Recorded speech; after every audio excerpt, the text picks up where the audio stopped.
سخن رب نے تم نوازش وہ بانٹتے جاؤ. بڑے مہربانی، بہت شکریہ، تم کو بخشا ہے، بہت مہربانی. جو سخن رب نے تم نوازش وہ بانٹتے جاؤ. اچھا کوشش ہے کم سے کم وقت میں زیادہ سے زیادہ، کیونکہ قبلہ آ چکے ہیں. تو ایک مصرع دیا گیا تھا، ہمارا انڈو پاک کا ایک گروپ بنا ہوا ہے بزم سیر خامہ، اس میں شعر تھا، اس میں ہم نے سب نے طرح مصرع ڈالنے ہیں. بس وہ کلام پیش کر کے آپ سے خاص طور سے، اور جناب سیدہ کے 4 اشعار قبلہ خاص طور سے دیکھیے گا، گھبرا کے سننا نہیں، انشاءاللہ آپ کو بہترین لطف آئے گا، انشاءاللہ مزے لے کے روایت کا. نعت کے مصرے ہیں، نعت میں منقبت بھی ملے گی، حمد بھی ملے گی، اسی میں سب چیزیں آپ کو نظر آ جائیں گی. شان حسین دیکھیے گا کہ گر نہ ہو اذن خدا کلمات کہہ سکتا نہیں.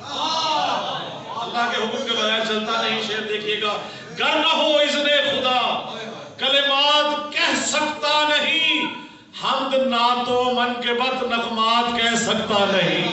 اب دعویٰ ہے، دوسرے شعر میں دلیل ہے، حمد نعت و منقبت نغمات